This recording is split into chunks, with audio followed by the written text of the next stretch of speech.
Okay. Let me stop my share for just a second.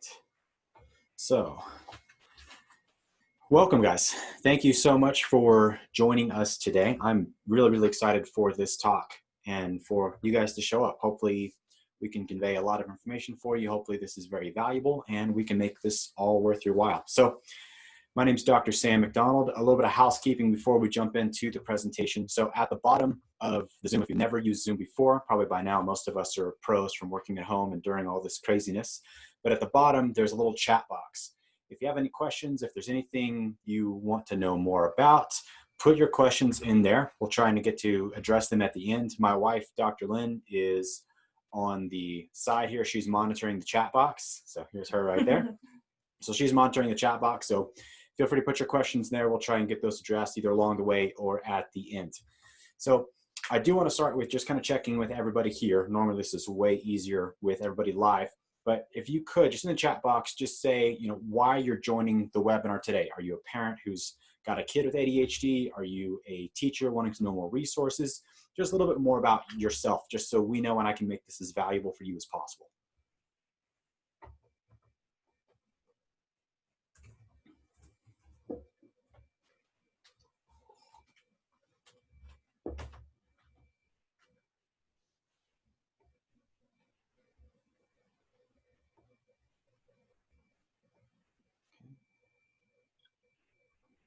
Okay, so I'm seeing we've got parents, got a son who's dealing with it. Okay, a friend of mine has ADHD.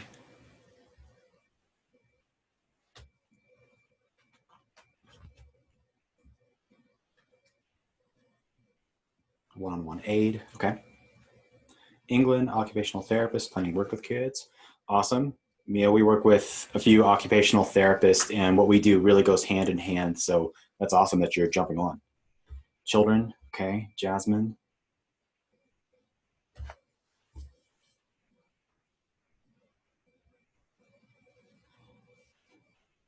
Wait for a few more responses. Like I said, Zoom's kind of a fun way to do this.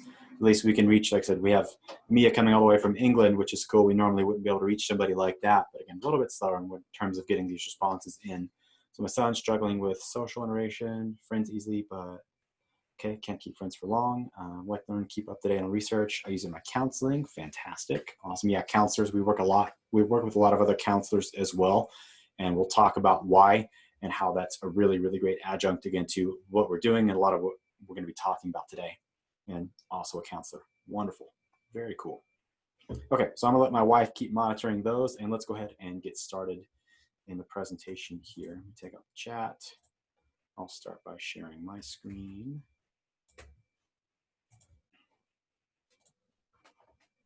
Cool. So we're gonna talk about the ADHD brain in kids. Jump to my next slide. There we go. All right, let me minimize myself so I can see. Perfect. All right. So I want to start off with just a little bit about who we are. Why are we doing this presentation? So my wife and I, Dr. Lynn, and myself, Dr. Sam, are part of a practice called Wild and Precious Optimal Living. Well, my wife is the one who came up with the name of the practice after the Mary Oliver poem, in where she ends it with saying, "Tell me, what is it you plan to do with your one wild and precious life?" So we are both neurologically based chiropractors. We practice a specialty called functional neurology, and specifically developmental functional neurology. And we're going to talk a lot about how all this ties into the development of the brain and really what starts to go haywire with a kid with ADHD. And I really love talking about today's topic in ADHD and ADD because to me, it's very personal. So I want to share a story about myself and my experience with this. So when I was in second grade, I had a teacher who told my parents that I should be on Ritalin.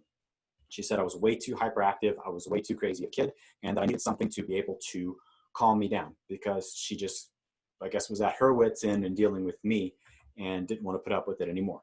Luckily, my parents didn't listen, and by happenstance, I actually kind of ended up in a chiropractor's office who I firmly believe changed the trajectory of my health and my life, and we'll share more about that.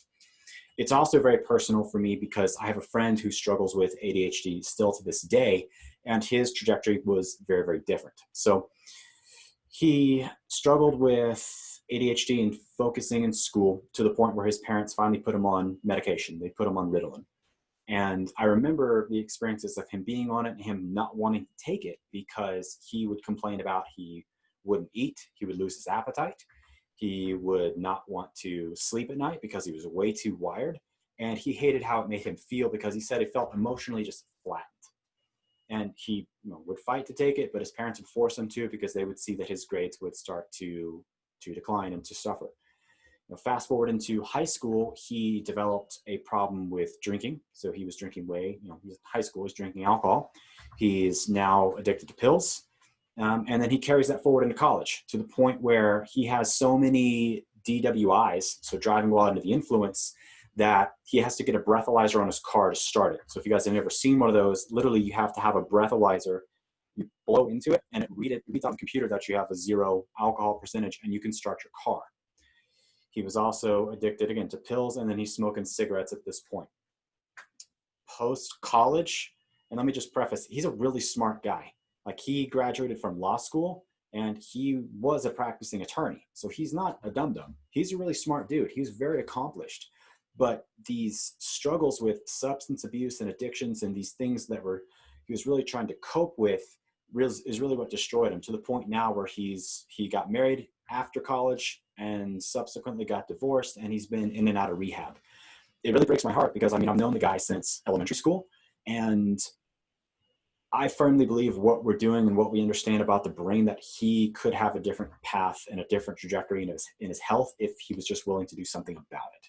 So for me, that's who I see when I'm taking care of ADHD kids, and I'm literally looking into the future, seeing this is where you could end up, and that's not where I want you to be. I know that's not what parents want you to be. So let's change that. So to me, it's a very personal topic, and I get really fired up about it.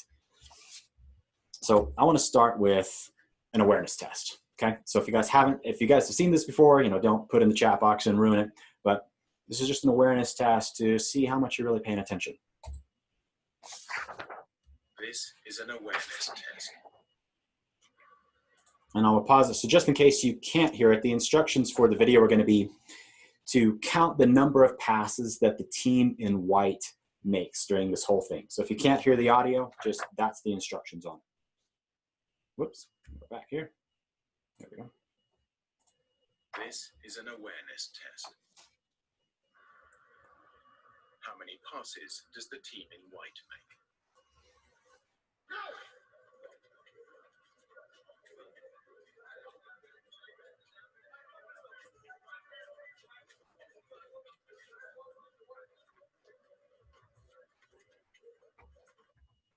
Okay, in the chat box, I want you to put the answer. How many did you count?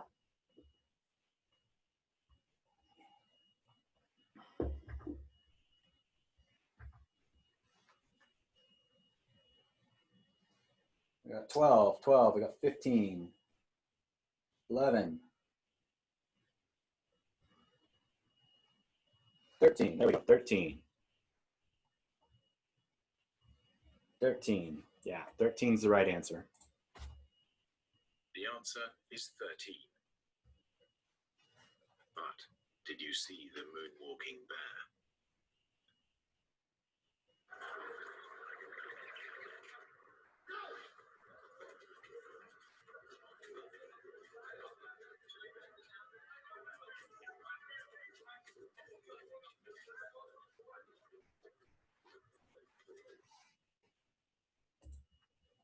It's really easy to miss something that you're not looking for. I 100% agree. Did anybody see it? Anybody see the bear the first go around?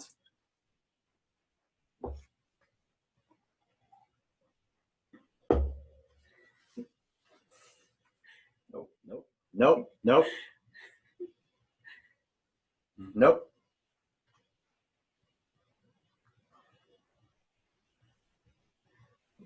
Yeah. So again, it's really easy to miss something that you're not looking for. And that's what we're going to be talking a lot about today, is the things that are right in front of you that you're not seeing because no one's ever told you to look for them. And that's the really, really critical piece is, again, something's there, but you're not seeing it. So here are the stats for ADHD, just a background in. It's the leading childhood disorder of any kind in the world. And according to the CDC here in America, in 2010, it affects 1 in 10 children. So 70% of those kids have at least another diagnosis, if not 3. 32% of them are going to drop out of high school if they're not getting some kind of intervention. 70 to 80% of them have a divorce rate in ADHD and autistic families. Again, remember my friend, he's part of that statistic. A 300% increased risk of substance abuse. Again, my friend right there in the numbers, and a 300% increased risk in dementia, which again is my concern where he could potentially be going. So I show you these numbers not because I'm just wanting to show you the data, but these are real numbers. These are real people, and this is really affecting people in a number of ways. And as you guys are parents, you understand that and you know that. So let's talk about what is ADHD. So ADHD is, according to the Diagnostic and Statistical Manual, which is the manual used by psychiatrists and doctors to be able to put together any kind of diagnosis in mental and cognitive issues, is it takes a number of different factors coming together to be able to give this diagnosis. So it has to be present before the age of 12. It has to be present in multiple different settings. So whether it's at school, whether it's at work, whether it's at home, it can't just be in one place. It interferes with daily functioning, and a better diagnosis can't explain it. Meaning, like, it can't be something like a depression or an anxiety diagnosis or something like that. Along with that, there's certain criteria that a person with ADHD or kiddo with ADHD has to fit. And I just gave some of them listed here. So in the category of inattention, they'll make things like careless mistakes. They may not listen to directions, or they may be forgetful in daily activities. And then under hyperactivity, again, these are just some of them. There's a lot more categories, a lot more options on here, but they'll fidget, they'll talk excessively, and they maybe have trouble waiting their turn. They also are inattentive. Again, before the age of 12, we talked about these parts here. So that's why ADHD can be so complicated and complex, is because there's a number of different criteria for one. And I guarantee we line up 10 kids with ADHD, we're going to get 10 different kinds of ADHD because there's different things happening in the brain. The most common treatments for ADHD are going to be medication and behavioral therapy. And medication's been around for a long time, for approximately 30 to 40 years. And by and large, research shows that medication is effective in handling the symptoms of ADHD. But I think every parent and every person has the question, at what cost? So at what cost is the medication actually changing the brain? At what cost is it affecting the health of the kid and potentially affecting the health of the parents? And so meaning that the most common side effects of ADHD medication is it adds extra stress to the liver. So anytime you take a medication, your liver has to be able to process that and then excrete it along with the kidneys. It can cause sleep problems. So that's been one of the biggest challenges in ADHD medications, is proper dosage, because giving too much to a kid, they're going to be wired all night. They're not going to sleep, which then usually the answer to that is some other kind of medication, like an antipsychotic medication, to bring the kid back down. So the ADHD medication brings them up. The antipsychotic brings them back down so they can sleep. The other problems is you have either it's not affecting the actual underlying brain dysfunction, which is what we're going to talk about today. So the medication does, what they're seeing is can cause some changes in neuroplasticity, but they're not really sure how. And the biggest issue that a lot of parents will see is when they put their kids on medication, when it starts to wear off, is what is called rebound. So if you haven't experienced or haven't heard about this, basically rebound is once the medication wears off, the actual symptoms get worse. The reason for that is because the medication is driving certain neurochemistry in the brain. Depending on what areas of the brain are dysfunctional is going to drive the neurochemistry pathways there. Once that medication wears off, the brain is now deficient in that neurochemistry. Thus, the symptoms now appear to be worse because the brain is not producing its own endogenous neurochemistry. Okay, it's got a feedback mechanism to say, hey, we've got enough because the medication is there inflating those numbers, so we don't need to put more in. So now when that medication wears off, you're at a lower level.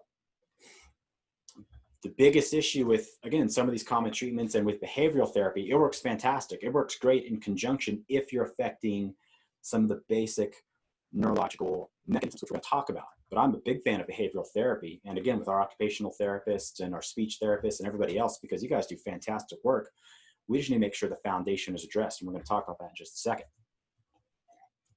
one of the major issues, though, in my opinion, and when we look at traditional pharmacological approaches to managing kids with ADHD, is it never asks any of these questions here. It doesn't ask, do they have any retained primitive reflexes, which we'll talk about those. Is there a neurological imbalance? Is there an underlying metabolic factor?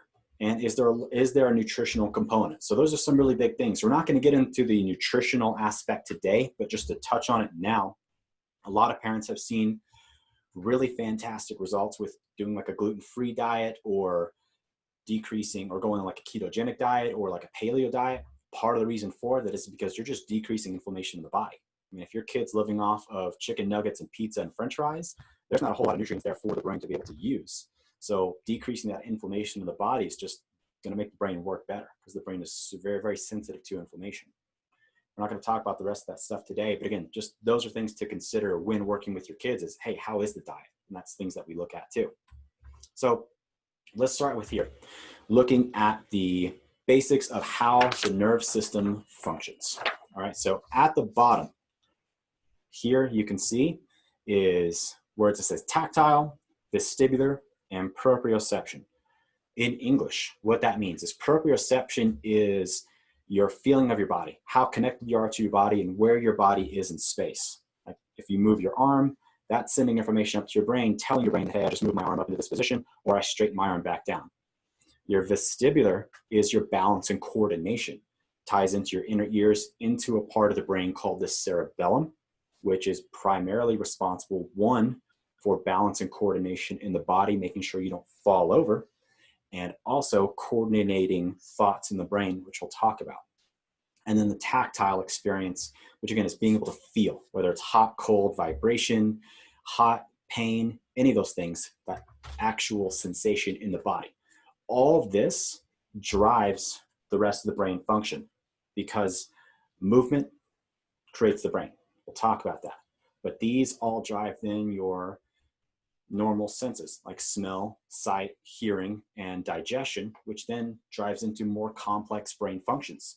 So things like motor planning, like being aware of both sides of your body, your eye-hand coordination, auditory language skills, and then ultimately to where most of the parents talk about the symptoms of the body, which is your academic learning, your behavior, and your activities of daily living. So we have to focus here at the bottom and make sure that the foundation is solid and that everything here is working appropriately before we can even talk about behavior and learning and all this other stuff that parents come into our office and complain about day in and day out. So let's talk about that. How does the brain develop? So the brain develops from the bottom up. It starts inside the mama in gestation and continues to develop for especially the first year of life, and the cortex is fully developed at that 25th year of life. So it starts with this area here called the brain stem. So if you were to touch the back of your head, you'll feel your skull, and then down a little bit midline is that soft spot there. That's about where your brain stem is. Okay, your brain stem is really critical and really important because that's where the basic life essentials are in your body. Things like digestion, things like breathing, things like heartbeat, and most importantly, or one of the most important things, is something called the parasympathetic response. That is the rest and digest and heal part of your nervous system. So we're going to talk about something called autonomic balance. Autonomic balance means the fight or flight mechanism and the rest and digest and heal mechanism. These should be in balance with each other like a teeter-totter. What we see a lot of times is this starts to get really out of balance where that fight or flight mechanism is really, really, really ramped up. And you're basically running all the time like you're being chased by a bear. But that parasympathetic response is housed and it lives here in the brainstem. So that first year of life, this brainstem is really growing and developing, and it's sending a lot of information up to the next level, which is your cerebellum. And again, your cerebellum is primarily responsible for balance and coordination. It's responsible for smooth muscle movements. So if you were to reach to pick up a glass of water and take a drink like this, bring it to your mouth, that smooth muscle movement is controlled by the cerebellum. It also coordinates thoughts in the brain. So being able to keep your thoughts linear and organized and in succinct fashion, that's all driven by the cerebellum.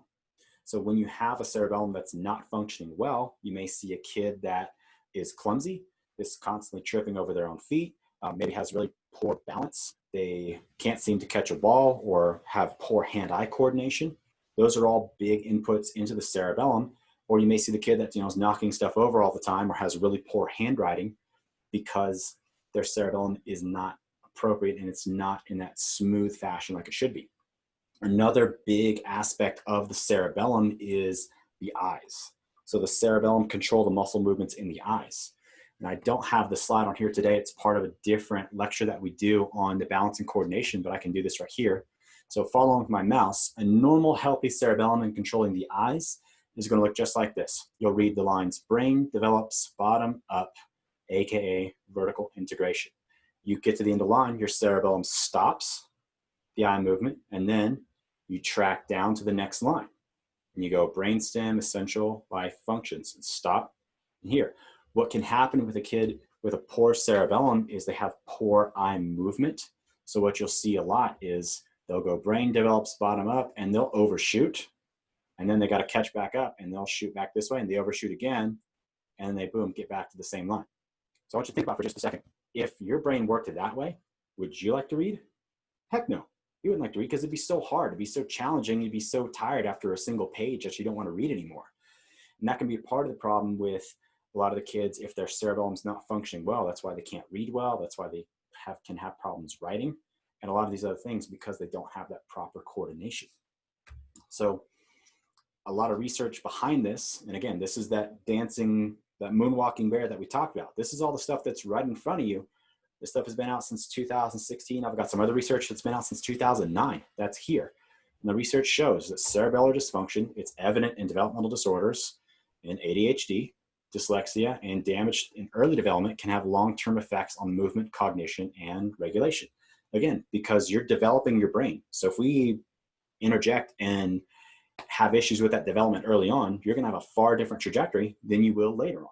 And again, their data confirm that the abnormalities in cerebellar subregions produce behavioral symptoms related to the functional disruption in cerebellar circuits. In English, what that means is there's disruption between the connection of that cerebellum to the brainstem. I'm going to jump back here and talk about one important thing because the cerebellum specifically connects to the front part of the brain. So if you've ever, let's say, let me just throw out an example. If you've ever been in a situation where you're really, really stressed and you just need to do something to get rid of your stress and you go for a run, how do you feel after that run? You feel really good, right? You move your body, you come back, and all of a sudden it's just like, you can take a breath and you're not as stressed as you used to be. The big part of the reason for that is because the brain grows through movement and this frontal lobe is activated by movement. When the frontal lobe here is activated, it can start to turn off those stress mechanisms in the brain and you feel better. So movement's really, really critical and it's really important. And again, same thing they found here through the Journal of Pediatrics. Again, this was the one that was published in 2009. And they showed in the conclusions that the children had significant deficits in standing balance and performance in all conditions that included the disruption in signals. So again, balance and coordination, really, really important to be able to focus. Why? Because when you're a baby growing your brain, you have to be able to balance and stand before you can talk and before you can focus and before you can sit in a classroom and be able to do schoolwork. So that balance and coordination piece is really, really important. We have to address that first before we address anything else. So next, once that cerebellum and brainstem have really come online, the brain will start to grow here, and we call that side to side or horizontal integration. So you have these different parts of your brain. You've got the occipital lobe, which is your vision, your parietal lobe, which is again like that proprioception in your body. So being able to feel your body and know where your body's at in space. Your temporal lobe is hearing and memory. And then again, your frontal lobe is that motor cortex, that movement, as well as cognition. So attention, focus, all those kind of things are in that frontal lobe area. So as the brain stem grows and develops, your brain then grows, again, side to side, this horizontal integration. It's connected through the middle part of the brain that's called the corpus callosum. And that's just Latin for bridge. It's what connects the two sides of the brain. So your right hemisphere grows first, and then your left hemisphere grows second. So here's how it happens. The first 2 years of life, your right hemisphere is really online, it's really growing, and it's really developing. And then your left hemisphere comes online from ages 2 to 4, and it becomes like the really dominant hemisphere, and it's growing and developing, and then it changes back to the right hemisphere, and you keep having this side-to-side growth and development until age 25 when your brain's fully formed. So if you're a parent, if you remember having your kiddo from like 0 to 2, and usually people start talking about the terrible 2s because that left brain is starting to get a little bit of activity going. Usually it's not until about 3 though that most parents really complain about their kid. Is usually starting to talk back, starting to say no, starting to be more defiant and pushing boundaries, because that's that left brain coming online. That's their left brain now starting to say, hey, look, I'm my own individual and I have these certain needs. And that's the brain communicating from side to side. So what can happen though in this trajectory and development is you start to get this disconnection from side to side, whether it's skipping a milestone, which is one of the biggest issues that we see with kids, is that skipping a milestone can cause this functional disconnection. Part of the reason for it, or how that happens, let's just take crawling for an example, because it's one of the biggest ones we see. So you have these milestones in a baby that's growing up. 6 months, they should be crawling. Around a year, at the most 14 months, they should be walking.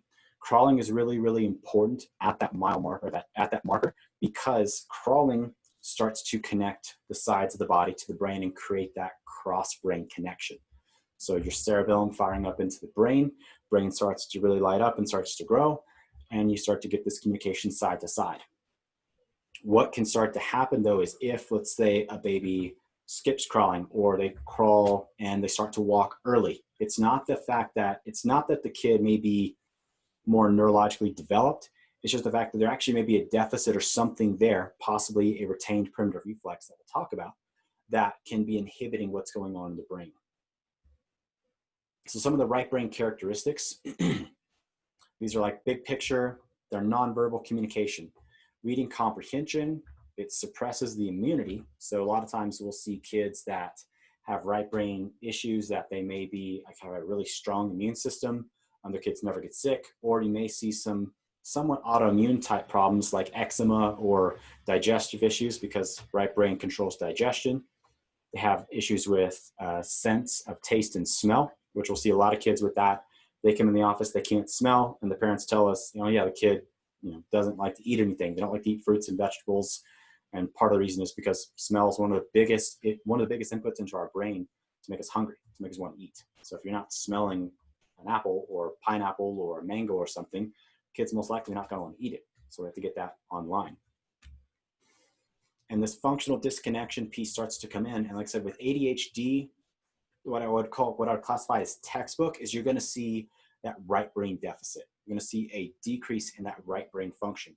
And again, this can happen for a number of reasons. It can be from, again, a kid not crawling on time or crawling too little. It can be a kid walking too early. It can come from brain injuries, like traumatic brain injury, or even just head injuries.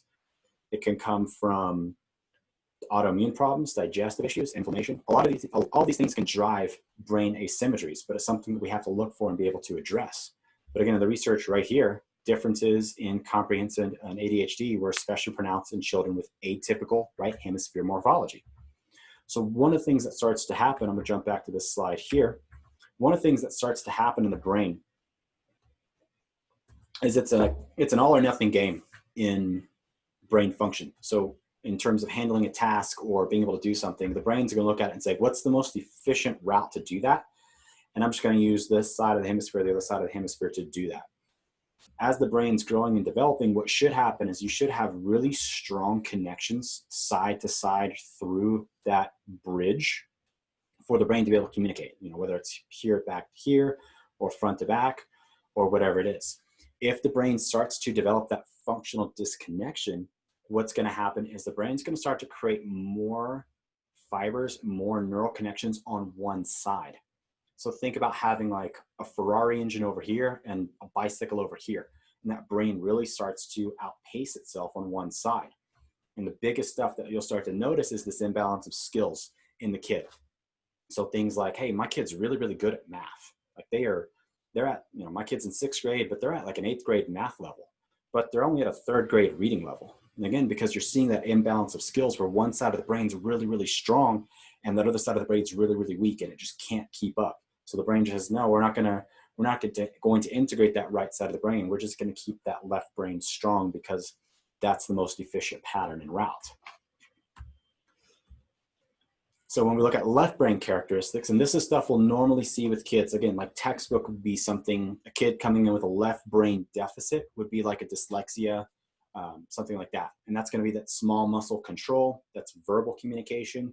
Again, that's mouth calculation, and it activates the immune system. So that left brain is what's going to drive the immune system, so your kid's never going to get sick. And again, that small muscle control, so they're really good at manipulating fine things. But we put a kid on a balance board to be able to stand with their feet together and close their eyes, they're going to fall right over. Or you notice like, hey, my kid's terrible on balance beam, or they can't do a jumping jack. They're just so uncoordinated because those are more right brain characteristics. So after the brain starts to develop side to side, also is developing, again, front to back. And so front to back integration and balance is really important because that's where you start to see things like, the kid who's got too much posterior brain activity, so the back part of the brain here, they can't filter out a stimulus. So for example, there's a kid in class who sitting next to him, he's got a pencil and he's just tapping on the table. And your kid can't pay attention to it because they're constantly getting this stimulus coming in that is firing up that back part of the brain and they can't filter it out. Another example is like the type of kid who they have to wear particular clothes. They can only wear this certain, these certain clothes because a normal healthy brain, we're going to put clothes on and you're not going to think about them the rest of the day. Your brain's going to filter out that information and say, okay, yeah, it's there. I don't need to pay attention to it anymore. Versus if that posterior part of the brain is too high, then they're going to be constantly feeling their clothes are like, oh, I've got this tag, or like, oh, this material drives me crazy, or I can't be barefoot because I hate the feeling of grass or of carpet or something like that. The opposite side of that is too much anterior brain activation where the child can't filter out the motor stimulus. And this is the kind of kid who's, they're probably classified more as the typical ADHD kid because they're just bouncing in place. They can't seem to sit still. They may develop a tic, any of those kind of things because that front part of the brain is too strong. Do you have any questions or anything we need to address so far? Yes, actually, Pam had asked earlier, we're constantly skipping words when reading the another example when you were going through. And I had mentioned about the dyslexia and skip words. Yep. So yeah, Pam, 100%. So skipping words, back on that cerebellar slide, that is going to be a great example of that. So a kid reading it, the word may be either too complex, so the cerebellum's not firing up into the brain to be able to identify the word, so they just skip over it. Or the brain, again, is just literally, the eyes are not tracking smoothly to see the word, and they really just skip right over the word, and that's what's happening in there. So yeah, that would be another symptom of that. Okay, cool. All right.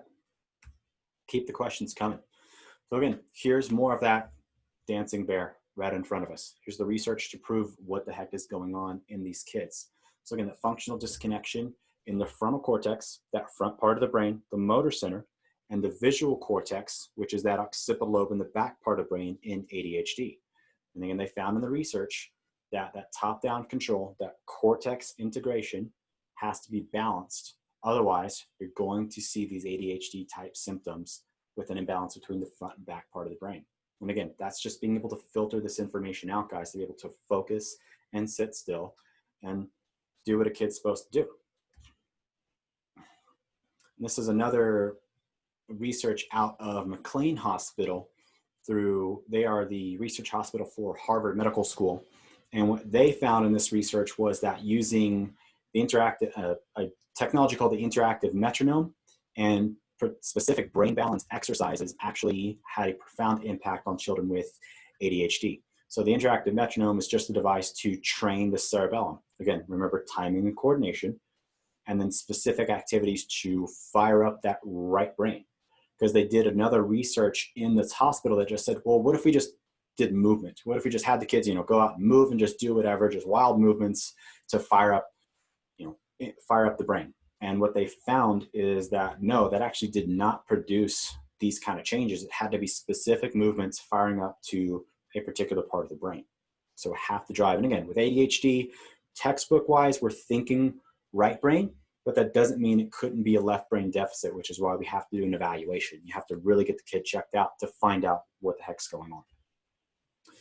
So I want to talk about retained primitive reflexes, because there's this, I don't know what you'd call it, there's just this bias, or I can't even think of the word, there's just this acceptance that primitive reflexes are retained and they're integrated after the first year 100% of the time.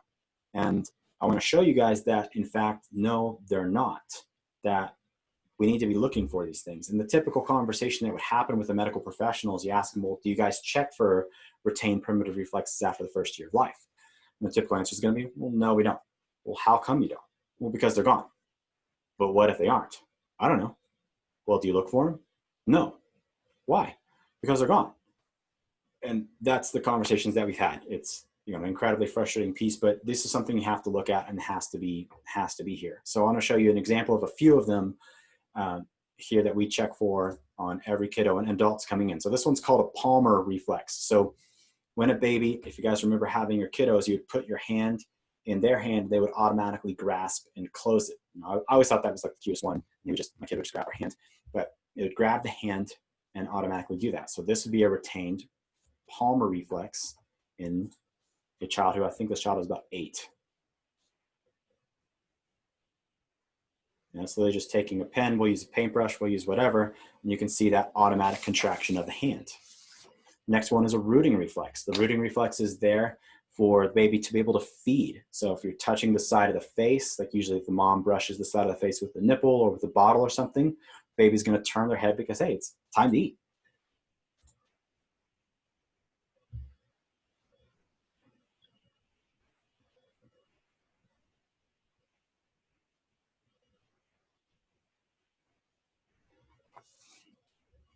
And the reason that they're called reflexes, guys, is because these are automatic movements. These aren't voluntary movements to do. It's something in the brainstem that's eliciting that reflex that fires it up every time. This last one's what's called an asymmetric tonic neck reflex. And it's one of the first reflexes that is there to help the baby start to crawl. So you turn the head and the elbow's gonna bend. You're gonna see in this little boy here, who was about 5. And his mom brought him in because he was toe walking, was having some focus and issues and stuff. But you can see in the hand and the elbows here, that elbow bent. Same thing on the other side. We turn the head, you see that elbow bend, and then we straighten the head and it snaps right back. Bend it and it snaps right back. That's that reflex that we're talking about that needs to be checked, needs to be addressed, and needs to be integrated, because those reflexes can tell us how well that brainstem is either working or if it's underregulated and it's underintegrated. And again, all here in the research. So the Moro reflex and the Galant reflex were checked in this particular study for retained reflexes in ADHD in children. And again, they found that the results show that children with ADHD had a high occurrence of these primitive reflexes. These two in particular make a whole lot of sense because, one, the Moro reflex fires up that fight or flight response. We'll talk about that here at the end, but that Moro reflex fires up the fight or flight response. It's the foundation for that. And if it's still there, it's still activating that fight or flight mechanism. The Galant reflex is tested on the lower back, and it's what starts to help the baby develop postural stability and core stability so that they can sit up, because the baby first starts to be able to sit up and play with things before they can then crawl and move around. That Galant reflex needs to be turned off so the baby can develop proper core stability. Core stability fires up into the cerebellum, which then fires up into the brain. So take away the foundation of that, your brain's not going to be working as well as it should. They test here that, again, the ATNR that we just looked at and what's called the symmetric tonic neck reflex, and again found issues with retained primitive reflexes in kids with ADHD because it's just the brain not regulating itself as it should. So I want to give you guys a couple tools to be able to look for at home, some things to look at for finding functional disconnection in your kid. And I also want to talk about, we've got another event coming up. I can't go too much into primitive reflexes today. There's a A lot of information that goes into that, how to test yourself or test your kids for them. But we do have an event on August, what is that, the 11th, that's Tuesday, August the 11th at 12:30. So we'll have that posted up if you guys want to register for that. It'll be coming up soon. But that's another great one that's going to talk more about these primitive reflexes and how they drive the brain and how it integrates the brain. It's entitled How to Check Retain Primitive Reflexes on Your Kids and Teens. Yep, how to check retain primitive reflexes on your kids and teens, Tuesday, August 11th at 12:30 p.m. That's Mountain Standard Time, by the way. Okay, so some tools you can do at home to say, hey, you know, he's talking about all these things. Maybe my kid has some of these issues at home. So the first thing you can look at is facial asymmetry. So facial asymmetry is how even one side of the face is to the other. This image here is obviously very severe. This is probably more closer to potentially a Bell's palsy type case, but this kid, what you can do is just have your kid smile or just look at them. Look at their face and see how symmetrical it is side to side. A couple places you'll want to look at is the eye here to see if that eye is lower than the other side. You'll look at the smile in the face or lack thereof. You can even look at the corners of the mouth to see if it's drooping on one side more than the other. And typically the side of the face that you see that's decreased is going to be the side of the face that's weak. Looks like somebody raised their hand. Yep. Is it up to me to figure out my child's sensory needs, or can do a professional, do we need a professional to do that? The professional can do that as well. We'll kind of talk about that at the end, but it can be either or, kind of depending on what your situation is. So we'll talk about it at the end though, but great question. So something else you can look at in your kiddo. And Swati had a question too. Yeah. So Swati, we're going to do we want to answer questions at the end, Dr. Sam, or do you want to? If it's pertinent now, we can answer it now. Absolutely. Okay, sounds good. Swati, let me go ahead and allow you to talk. Swati, we're going to unmute you so you can ask your question. Sorry, it was by mistake. Oh, okay. No worries. Okay. So the next thing that you can look at is the eyes. So looking at specifically the pupils, as you can see here, you can look at side to side. Do they look the same? Does one side look bigger than the other? Or is one side maybe smaller than the other? And again, these are going to have indications for which side of the brain is functioning higher versus which side is functioning less. And the last thing you can look at, this one's always everybody's favorite, is you can look at the back of the mouth, so in the palate. So this soft part, the soft tissue back here where the uvula hangs down, you can look at and get to check that side to side and see, is one side lower than the other? If one side is lower, that's going to be an indication that that side of the brain is not functioning as well as it should. This comes through the vagus nerve, which we're going to talk about in just a second, and that's that rest and digest and heal part of the nerve system, because the vagus nerve innervates swallowing. So you can look at, again, facial asymmetry, eyes, and then the back of the mouth. So what else do you need to look for? The vagus nerve, how to hack your nervous system. So this is, again, something that's really not talked about a lot in most other offices, and I don't know why. It's a critical and huge part of the nervous system and of functioning. So the vagus nerve is one half of that autonomic nervous system. So you have what's called the fight or flight part of your nervous system, or the sympathetic side. And then you have the parasympathetic, which is the rest, digest, and heal.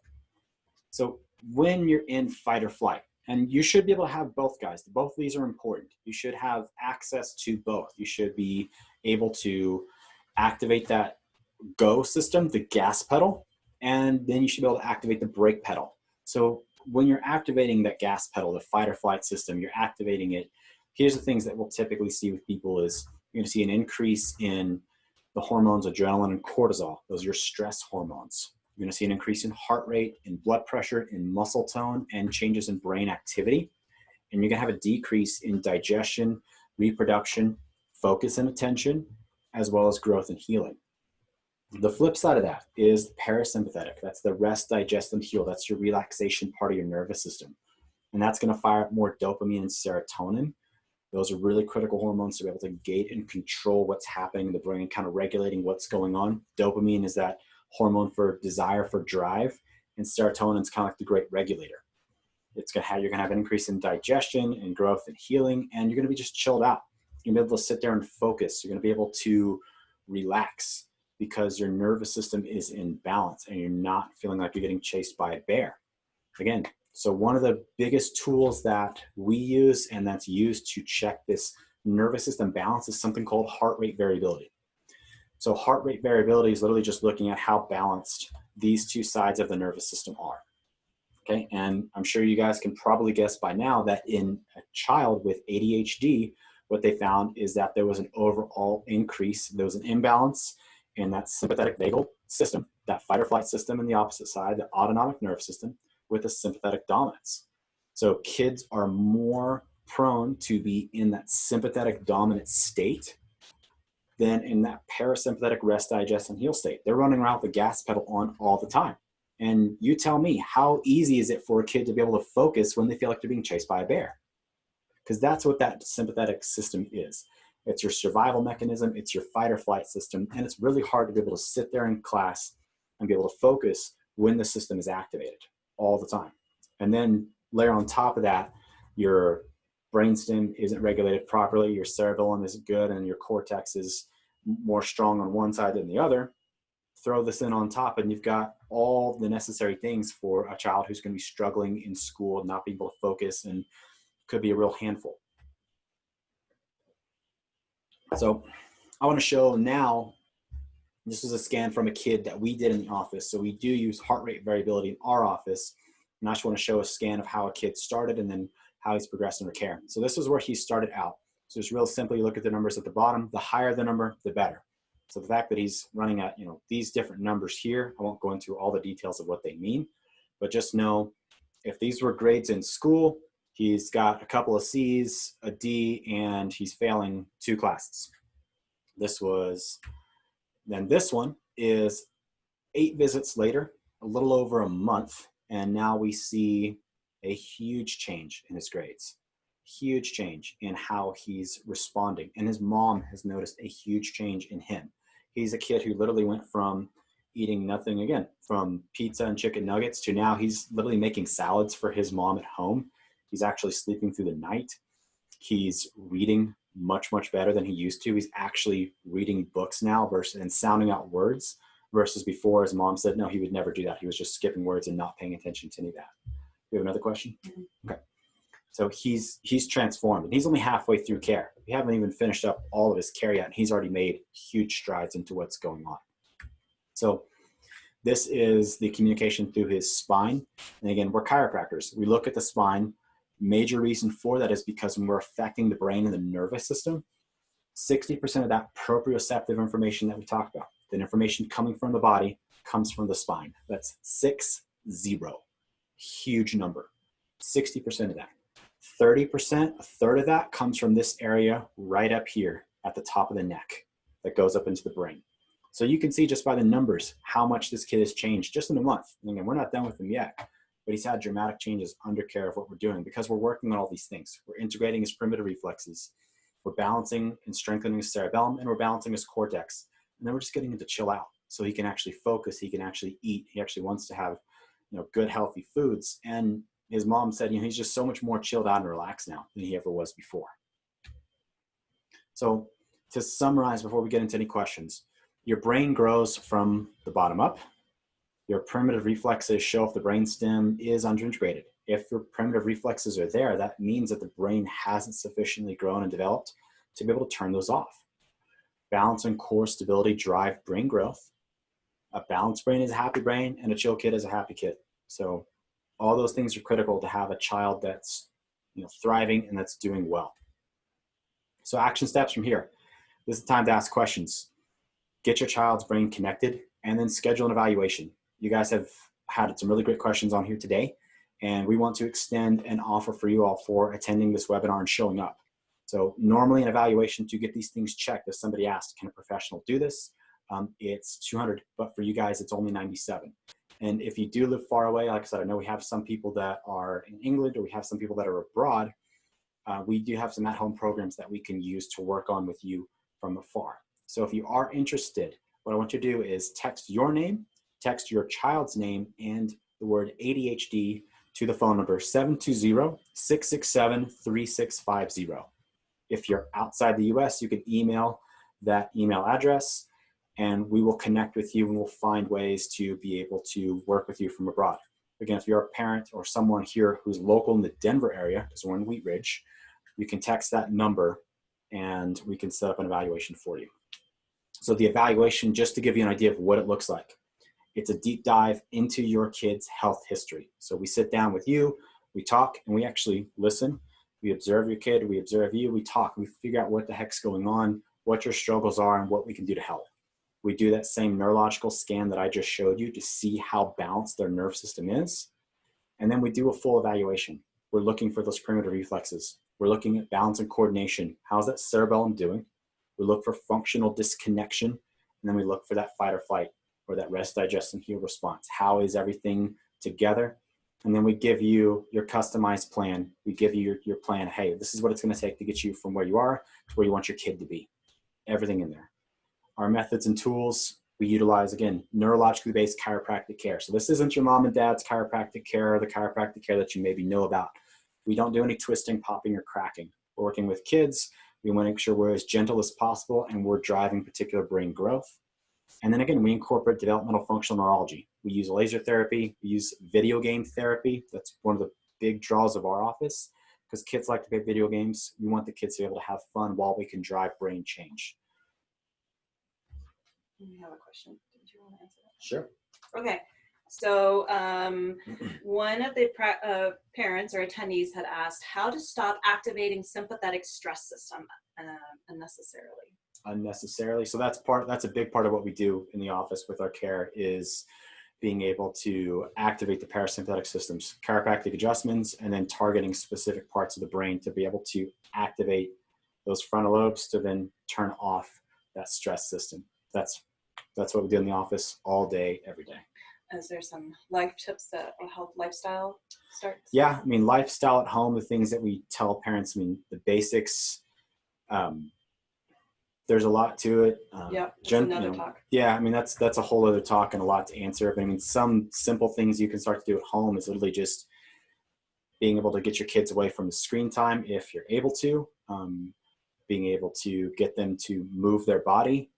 It's really just going to dependent on kid to kid what you're able to do, and what we can actually, what's actually accomplished, depending how functioning the kid is and how compliant they are. Mm-hmm.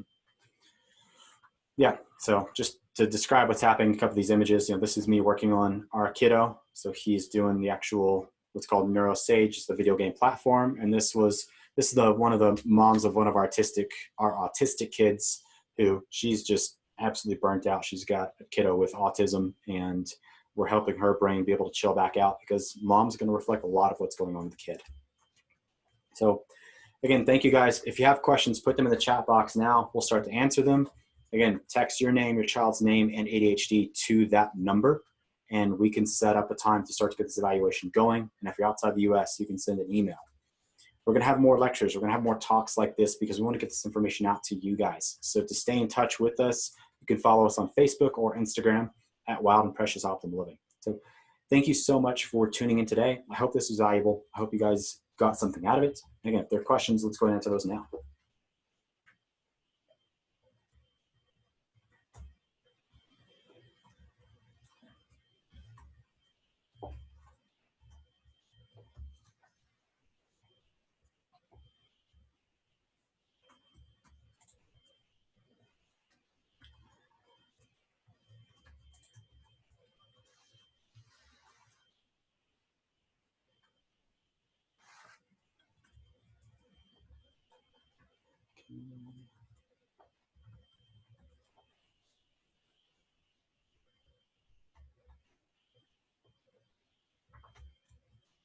Very interesting.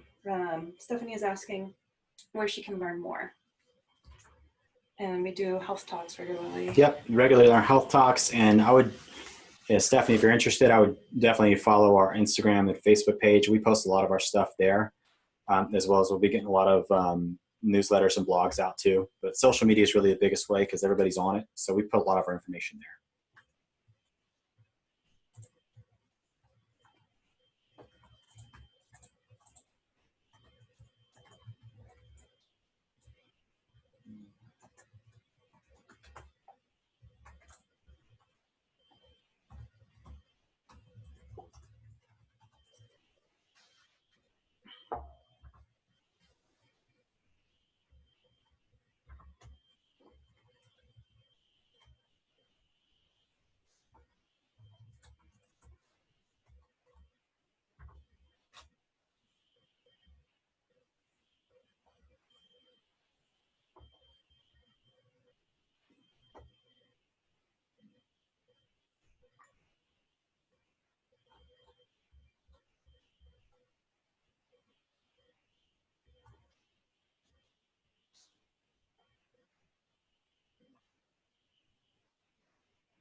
Okay, guys, looks like that's all the questions that we have. So I'm going to go ahead and end the presentation. And thank you guys so much for tuning in. We'll see you around. Thank you. Bye-bye.